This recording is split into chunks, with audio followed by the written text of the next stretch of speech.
السلام علیکم۔ ٹپکے ہی ٹپکے سیریز کا آج 14واں حصہ آپ کی خدمت میں پیش کیا جا رہا ہے۔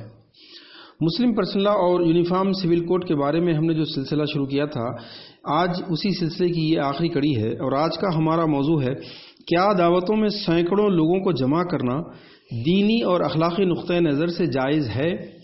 دوستو، 3 طلاق کے مسئلے پر تو سارا ہندوستان ہم نے سر پر اٹھا لیا، جبکہ مسلمانوں میں طلاق کا تناسب 1% ہے، لیکن باراتیوں کو جمع کرنے اور مہنگی شادیاں کرنے کے جنون کی وجہ سے جو 50% گھر ٹوٹ رہے ہیں، اس بارے میں پوری قوم سو رہی ہے۔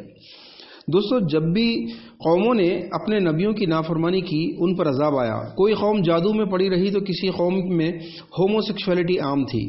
آج امت مسلمہ جس ذلت کے عذاب میں مبتلا ہے، اس کے تمام اسباب پر اگر غور کیا جائے تو پتہ چلے گا کہ یہ شادی خانے، سینکڑوں مہمانوں کا امڑتا ہوا ہجوم، بیوٹی پارلر میں ڈوب کر نکلنے والی عورتیں، مہمانوں کے انٹرٹینمنٹ کے لیے نئے نئے ڈھکوسلے اور رسول اللہ صلی اللہ علیہ وسلم کے دسترخوان کا مذاق اڑانے والی کئی ڈشوں پر مشتمل کھانوں کی دعوتیں، کھانوں کا ویسٹیج اور امیروں کی فرعونیت جو اپنے جاہو جلال کو دکھانے کے لیے کچھ بھی کر سکتے ہیں، اور ان کو دیکھ کر مڈل کلاس اور پور کلاس کے مردوں اور عورتوں کے دلوں میں پیدا ہونے والے ارمان اور ان کو نقل کرنے کی خواہش۔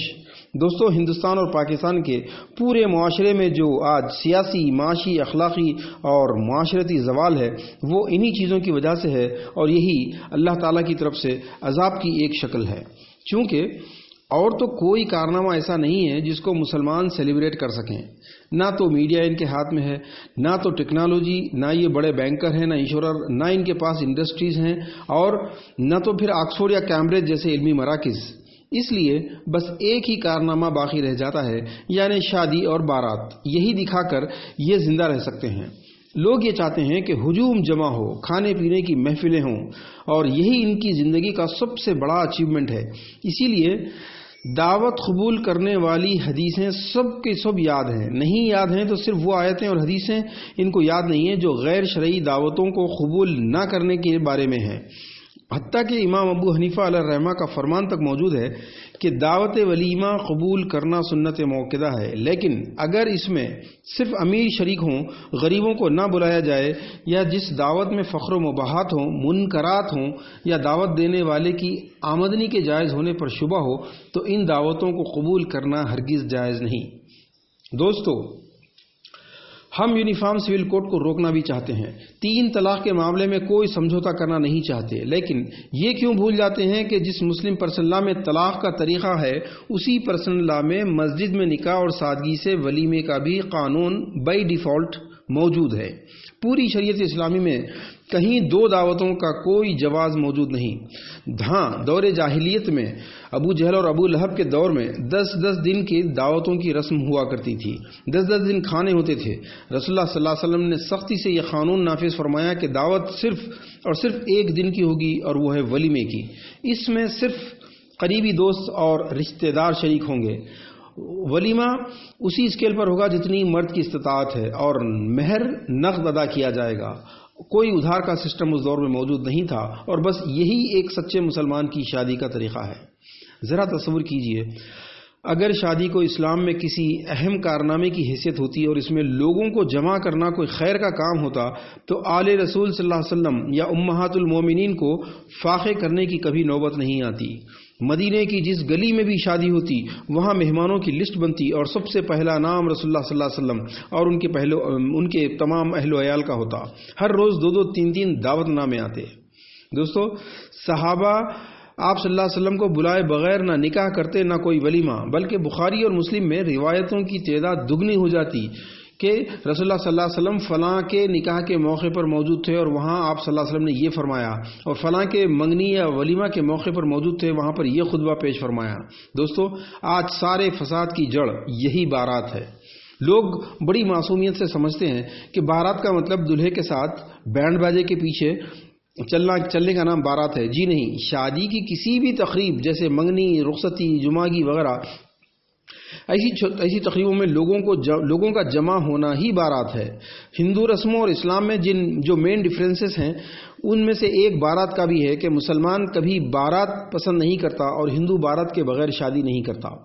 یہ سینکڑوں لوگوں کو جمع کر کے شادی خانوں میں کھانے کھلانے کا رواج جب سے چل پڑا ہے، فخر و مباحات اور منکرات اور بدعتوں کا ایک نیا کلچر پیدا ہو چکا ہے۔ اس کے نتیجے میں عذاب الہی کو تو آنا ہی تھا، اور وہ اس شکل میں آ رہا ہے کہ چند ایک امیروں کو چھوڑ کر باقی سب کنگال ہو رہے ہیں۔ لڑکیوں کی سسرال میں عزت یا سوسائٹی میں اپنے اسٹیٹس کو مینٹین کرنے کی خاطر جتنا مال خرچ ہو رہا ہے، اس کی وجہ سے بیٹے تجارت کرنے کے لیے جو ریکوائرڈ کیپٹل ہونا چاہیے اس سے محروم ہو رہے ہیں۔ یہی وجہ ہے کہ آج نئی جنریشن بزنس اور انٹرپرینورشپ کا دور دور تک ان میں کوئی شعور ہی نہیں۔ غیر خموں کا ہر بزنس تو ایک تناور درخت کی طرح مضبوط، اور ہمارے لوگوں کے کاروبار گھاس پھوس یا جھاڑیوں کی طرح کمزور۔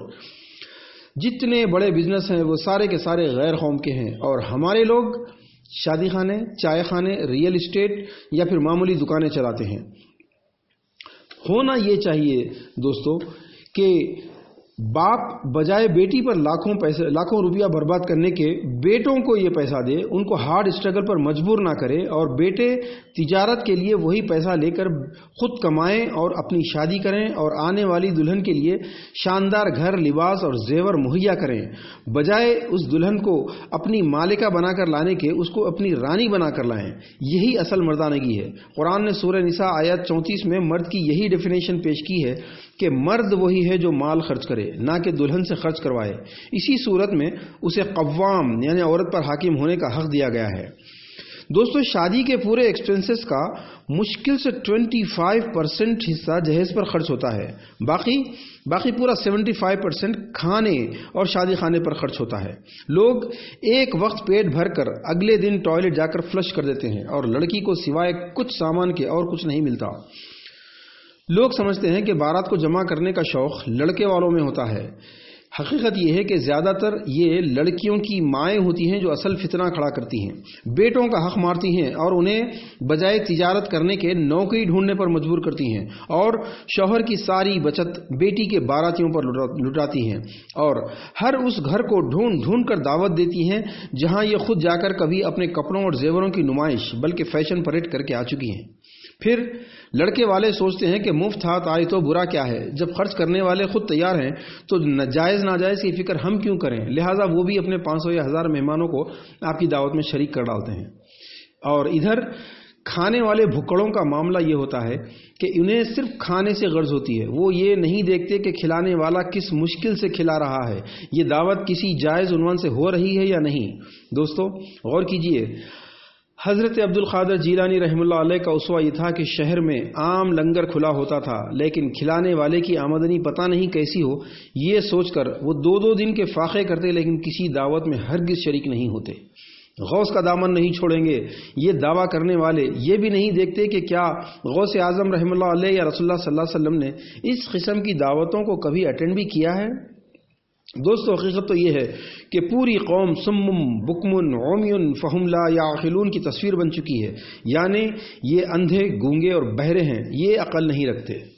بریانی کی خوشبو نے انہیں اندھا بنا دیا ہے، گانوں بجانوں اور پٹاخوں کی دھوم نے انہیں بہرا بنا دیا ہے، عورتوں کی پیدا کی ہوئی ضروریات، خواہشات اور ارمانوں نے انہیں گونگا بنا دیا ہے۔ چونکہ یہ سارے شوہر اپنی بیویوں سے شادی کے وقت جہیز اور کھانے وصول کر چکے ہیں، اس لیے اب اپنی عورتوں کے آگے ایک لفظ بھی نہیں بول سکتے، سارے گونگے ہیں۔ دوستو بارات کو جمع کرنے کے پیچھے صرف ایک جواز ہوتا ہے، وہ یہ ہے کہ لوگ کیا کہیں گے۔ جن لوگوں کو جمع کرنے سے ہماری عزت بڑھے گی، آئیے دیکھتے ہیں خود وہ لوگ کتنے عزت دار ہیں۔ ان میں اکثریت ان لوگوں کی ہے جو قوم کو منہ سے تھوک اڑا کر مشورے تو خوب دیتے ہیں، لیکن جیب سے ایک دمڑی نہیں نکالتے اور نہ والنٹیئر بن کر قوم کی ترقی کے لیے ایک دن بھی فیلڈ ورک کرتے ہیں۔ کیا یہ لوگ آپ کی عزت کا معیار ہیں؟ اگر یہ لوگ دینی فہم رکھتے تو خود کہتے کہ ایسی مہنگی دعوتیں کرنا اور شادی خانے لینا دین کی مصلحتوں کے خلاف ہے، آپ کو نہیں کرنا چاہیے، لیکن یہ لوگ الٹا شرکت کرتے ہیں اور اگر ان کو نہ بلایا جائے تو شکایتیں کرتے ہیں۔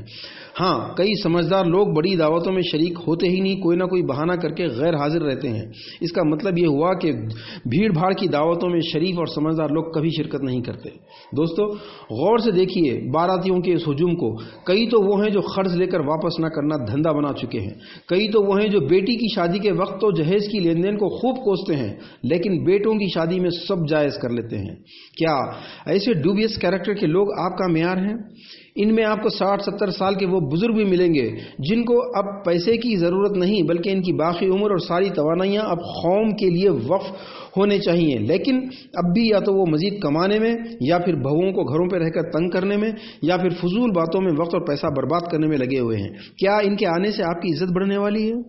دوستو، آپ خود بھی ان میں کئی کو جانتے ہیں جو رشوت لیتے ہیں، جھوٹ بولتے ہیں اور اپنے پارٹنرز کے پیٹھ میں چھرا گھونپتے ہیں۔ اس کے باوجود آپ ان کو اپنی دعوت میں بلا کر اپنی عزت سمجھتے ہیں۔ دوستو، ان میں کئی وہ مذہبی دکاندار نظر آئیں گے جو نہ صرف اپنی یا اپنی اولاد کی شادیاں خلاف سنت طریقے سے کر چکے ہیں، بلکہ شہر کے ہر اس امیر کی دعوت میں شرکت کرتے ہیں جن کی دعوتیں منکرات سے بھری ہوتی ہیں، اور یہ مولوی خوشی سے لینے اور دینے کے عمل کو جائز کہہ کر لوگوں کو چور دروازے کھول کر دیتے ہیں۔ کیا آپ کی شان ان لوگوں سے ہے؟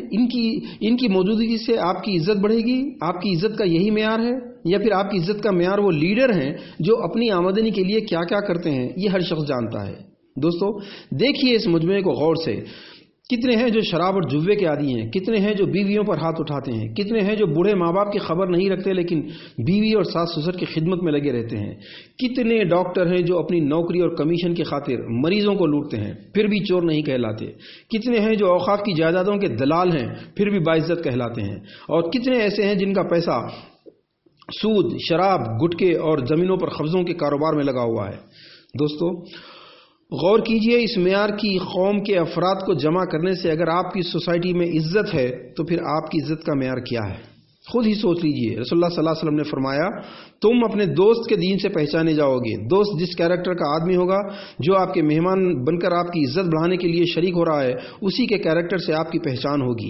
اگر ایسے افراد کے شرکت کرنے سے آپ اپنی عزت سمجھتے ہیں تو یہ تعز من تشاء و تذل من تشاء کی توہین ہے، یعنی آپ کو اس آیت پر یقین نہیں ہے کہ عزت اللہ دینے والا ہے اور ذلت بھی صرف اللہ دینے والا ہے، اور ہماری اسی قوم کی وجہ سے آج پوری قوم کی دنیا میں جو عزت ہے وہ بھی آپ کے سامنے ہے۔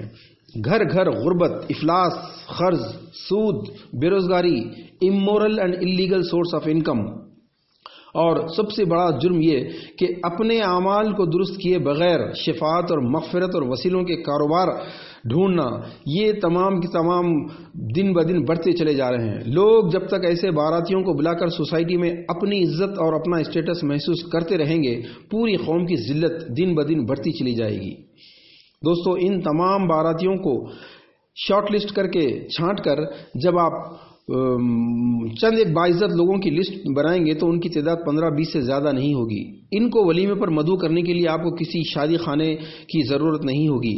ہم یہ نہیں کہنا چاہتے کہ شرکت کرنے والے سارے کے سارے بد اخلاق اور غلط لوگ ہیں، ہم صرف یہ کہنا چاہتے ہیں کہ جتنے اہل اخلاق اور اہل علم اور سمجھدار لوگ ہیں وہ انہی دعوتوں میں شرکت کرتے ہیں جیسی دعوتیں رسول اللہ صلی اللہ علیہ وسلم اور صحابہ کی ہوا کرتی تھیں، اور کسی رسول اللہ صلی اللہ علیہ وسلم کی یا کسی صحابی کی ولیمہ یا نکاح کی دعوت میں 15 یا 20 آدمیوں سے زیادہ کی شرکت کرنے کی کوئی روایت نہیں ملتی۔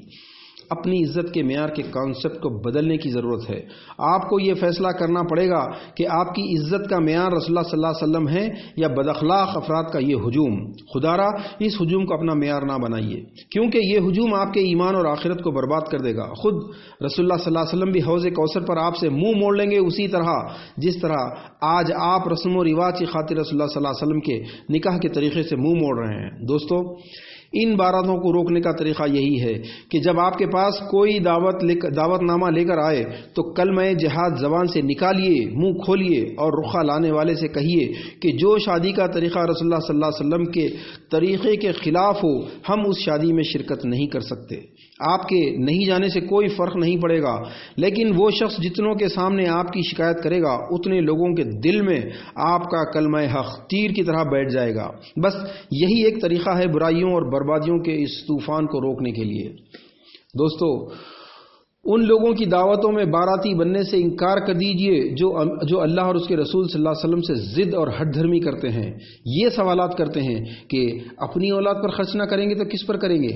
یہ کہتے ہیں کہ سارے رشتہ داروں سے ملنے کا یہی تو ایک موقع ہے۔ کبھی پوچھتے ہیں کہ کیا اللہ کے رسول صلی اللہ علیہ وسلم نے کھلانے کا حکم نہیں دیا ہے، اور کبھی پوچھتے ہیں کہ مہمانوں کو کیا بھوکا بھیج دیا جائے۔ دوستو، ایسے کئی سوالات اور بھی ہیں۔ دراصل النکاح من سنتی کے تقاضوں سے بچنے کی یہ ٹرکس ہیں۔ یہ ویسی ہی ٹرکس ہیں جو بنی اسرائیل ہفتے کے دن مچھلیاں پکڑنے کے حکم سے یا گائے کو ذبح کرنے کے حکم سے بچنے کے لیے اختیار کرتے تھے۔ بخدا ان دعوتوں میں شریک ہو کر ان کی کننگ ٹرکس کا حصہ نہ بنیے۔ ان ٹرک کی سوالات کا بھرپور اور سیٹسفیکٹری جواب ہم نے اپنی تمام بکلیٹس، آڈیوز، ویڈیوز اور آرٹیکلز میں دے دیا ہے، جو کہ ہماری ویب سائٹ پر اویلیبل ہے۔ اللہ تعالی ہم سب کو ایسی باراتوں اور دعوتوں کو بند کرنے کے جہاد کے لیے قبول فرمائے۔ وآخر